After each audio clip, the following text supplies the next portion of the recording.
Hey guys, how is everyone doing today? I hope that you are having an amazing day. So the topic is what makes a good counselor. And when I use the word counselor, I'm talking about a mental health professional. Whether you're working with a psychologist, a therapist, a licensed social worker, whoever this individual may be, what makes a good counselor? And to be honest with you, this could be like a dissertation style video where I'm here for hours and hours and you're like, quiet, Juan, enough. So I'll keep it short and sweet. I want to give you three key points. The first one that I think makes a good therapist or a good counselor is boundaries. Now, boundaries meaning that you're sitting in a counseling session and you're sitting with someone that is able to listen to what you have to say. So during a counseling session, let's say that you're sitting down with someone and then you walk out of the session and you're like, wow, I didn't get to talk about myself at all. And every time I did talk about myself, somehow it went back to them. That's where a boundary is blurred there because the counseling session is about you. It's about what's going on in your life. How was your day? How did trauma impact you? Now there are moments where it's appropriate to share a little bit about what's going on, in our life or how we relate, our meaning from the clinician side. But we do want to make sure that, when you're looking for a good therapist, that boundary line is there. Another way to look at the boundary line would be what happens outside of the session. So I'll give you an example. Let's say that, and this is a very like loud example. You're at Target or something, and your counselor comes up and out loud says a conversation about a counseling session. Not cool, right? Because that's a breach of confidentiality. That's some private stuff that we're talking about. I don't want you to be talking about these things out in the community. So those are some out loud variables there that have to do with boundaries. And I think when you're looking for, when you're searching for a good therapist, just make sure that you take time to have that boundary conversation. Typically, what I do with my patients, we're sitting down in a session, when it comes to boundaries, is I'll share, and I'll give you an example here. I'll share, hey, if I see you in the community, how would you like for me to approach you? Do you want me to just, act like we didn't see each other? Do you want to be cordial? What do you want to do? Because at the end of the day, I want to respect boundaries, but also want to respect what you're comfortable with.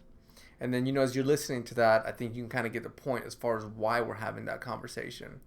The other number 2 point of what makes a good counselor is acceptance. Now, counselors, we have to go through a lot of supervision.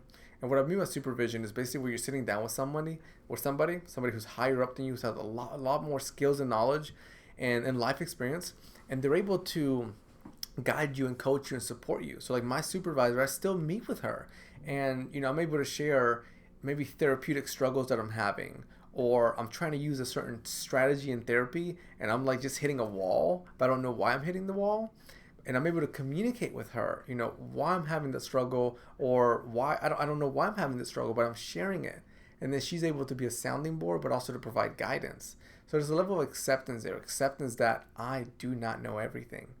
I don't have that power to know every single thing or to know how to heal every issue. And I think that makes a good therapist because at the end of the day, we are people. You're a person, I'm a person. We struggle with things. I struggle with so much in my life, and I know all of us do. But if you're sitting in a counseling session where you feel that there's this hierarchy, this level of superiority, you feel that, maybe your counselor is perfect. Maybe your counselor has no flaws, or shows no level of acceptance or accountability. That could lead to an issue there. The other point that I want you to look at is education and training. And if you watched any of these videos before, I share with you that as counselors, mental health professionals, at a base level, we have a master's degree and we have a license to practice. So you've got the counselor you probably work with has a master's degree and the license to practice. But above that goes so much more.